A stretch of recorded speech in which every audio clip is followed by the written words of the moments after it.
ಮಾನವನು ಸದಾ ಕೆಲವು ವಿಷಯಗಳ ಉತ್ತರ ಹುಡುಕುತ್ತಲೇ ಇರುತ್ತಾನೆ. ಯಾರು, ಏನು, ಎಲ್ಲಿ, ಯಾವಾಗ, ಹೇಗೆ, ಯಾಕೆ, ಯಾವುದು, ಎಷ್ಟು, ಯಾಕಾಗಿ, ಮುಂದೆ ಏನು, ಅದರ ನಂತರ ಏನು, ನಾನು ಯಾಕೆ, ಮನುಷ್ಯನ ನಿಯತಿ ಏನು? ಆಧುನಿಕ ಮಾನವನು ಒತ್ತಡಕ್ಕೆ ಏಕೆ ಒಳಗಾಗಿದ್ದಾನೆ? ಅವನು ಏನನ್ನು ಹುಡುಕುತ್ತಿದ್ದಾನೆ? ಅವನು ಅಂಥದ್ದೇನನ್ನೂ ಹುಡುಕುತ್ತಿದ್ದಾನೆ. ಯಾವುದರ ಒಂದು ಕ್ಷಣಾನುಭೂತಿಯಾಗಿದೆ. ಆತ್ಮದಿಂದ ಬರುವ ಆನಂದದ ಕ್ಷಣಾನುಭೂತಿ. ಸಹಜ ಯೋಗವು ಆತ್ಮದೊಂದಿಗೆ ಏಕಾಕಾರಿತವನ್ನು ಸಾಧಿಸುವ ಮಾರ್ಗವಾಗಿದೆ.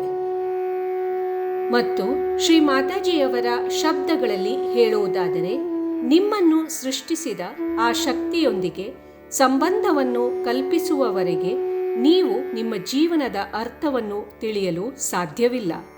ಈ ಶಕ್ತಿಯು ಸರ್ವವ್ಯಾಪಿ ಶಕ್ತಿಯಾಗಿದೆ. ಯಾವುದು ಈ ಸಂಪೂರ್ಣ ಬ್ರಹ್ಮಾಂಡದಲ್ಲಿ ಎಲ್ಲಾ ಸ್ಥಳಗಳಲ್ಲಿ ಪ್ರಸ್ತುತವಿದೆ. ಸಂಪೂರ್ಣ ಸರ್ವಜ್ಞ ಹಾಗೂ ಸಂಘಟನೆಯನ್ನು ಮಾಡುತ್ತದೆ. ಯಾವುದು ಎಲ್ಲ ಜೀವಂತ ಕಾರ್ಯಗಳನ್ನು ಮಾಡುತ್ತದೆ. ಬೀಜವು ಅಂಕುರವಾಗುವುದರಿಂದ ಹಿಡಿದು ನಮ್ಮ ಹೃದಯದ ಬಡಿತದವರೆಗಿನ ಕಾರ್ಯವನ್ನು ಈ ಸರ್ವವ್ಯಾಪಿ ಶಕ್ತಿಯ ಪ್ರತಿಬಿಂಬ ನಮ್ಮೊಳಗೆ ಸ್ಥಿತವಾದ ಕುಂಡಲಿನಿಯಾಗಿದೆ. ಅದು ನಮ್ಮೊಳಗೆ ತ್ರಿಕೋಣಾಕಾರ ಅಸ್ಥಿಯಲ್ಲಿ ಸುಪ್ತಾವಸ್ಥೆಯಲ್ಲಿ ವಿರಾಜಮಾನವಾಗಿರುತ್ತದೆ ಮತ್ತು ಇದನ್ನು ಜಾಗೃತಗೊಳಿಸಬೇಕಾಗುತ್ತದೆ.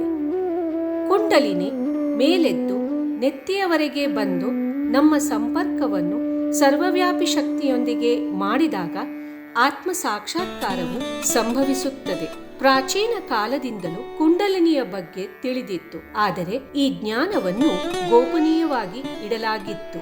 ಶ್ರೀ ಮಾತಾಜಿಯವರು ಈ ಜ್ಞಾನವನ್ನು ಎಲ್ಲರೊಂದಿಗೆ ಸಹಜಯೋಗದ ಮೂಲಕ ಹಂಚಿಕೊಂಡಿದ್ದಾರೆ. ಸಹಜಯೋಗದ ಉದ್ದೇಶ ಜನರ ಚೇತನದ ಉತ್ಥಾನವನ್ನು ಮಾಡುವುದಾದರೂ ಶಾರೀರಿಕ ಮತ್ತು ಮಾನಸಿಕ ಆರೋಗ್ಯದ ಮೇಲೂ ಇದರ ರೋಗ ನಿವಾರಣೆಯ ಪ್ರಭಾವಗಳಿವೆ. ಸರ್ವವ್ಯಾಪಿ ಶಕ್ತಿಯೊಂದಿಗೆ ಏಕಾಕಾರಿತವಾಗುವುದರಿಂದ ನಮ್ಮ ನರಗಳು ಮತ್ತು ಮೆದುಳು ಪ್ರಬುದ್ಧಗೊಳ್ಳುತ್ತವೆ.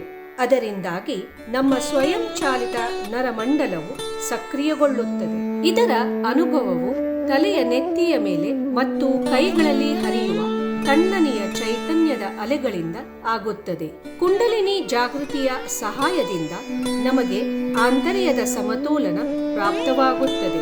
ಸಹಜ ಯೋಗವು ವೈಜ್ಞಾನಿಕ ಸ್ತರದಲ್ಲಿ ಕುಂಡಲಿನಿ ಜಾಗೃತಿ ಮತ್ತು ಉತ್ತಮ ಆರೋಗ್ಯದ ಮಧ್ಯದ ಸಂಬಂಧವನ್ನು ಪ್ರಮಾಣೀಕರಿಸಿದೆ. ಸಹಜ ಯೋಗದ ಸಹಾಯದಿಂದ ನಾವು ಆಧುನಿಕ ಮಾನವನ ಒತ್ತಡವನ್ನು ಕಡಿಮೆ ಮಾಡಬಹುದು. ಸಹಜ ಯೋಗ ಆಧುನಿಕ ಮಾನವನಿಗೆ ಅವನ ಔದ್ಯೋಗಿಕ, ಸಾಮಾಜಿಕ ಮತ್ತು ವೈಯಕ್ತಿಕ ಜೀವನವನ್ನು ಆಧ್ಯಾತ್ಮಿಕ ಸತ್ಯದೊಂದಿಗೆ ಏಕೀಕೃತ ಮಾಡಲು ಸಮರ್ಥನನ್ನಾಗಿ ಮಾಡುತ್ತದೆ. ಸಹಜ ಯೋಗದ ಲಾಭಗಳು ಜೀವನದ ಪ್ರತಿಯೊಂದು ಕ್ಷೇತ್ರಗಳಲ್ಲಿ ನಮಗೆ ಲಭಿಸುತ್ತದೆ. ಆದ್ದರಿಂದ ನಿಮಗೆಲ್ಲರಿಗೂ ಸಹಜ ಯೋಗ ಧ್ಯಾನಕ್ಕೆ ಆದರದ ಸ್ವಾಗತ.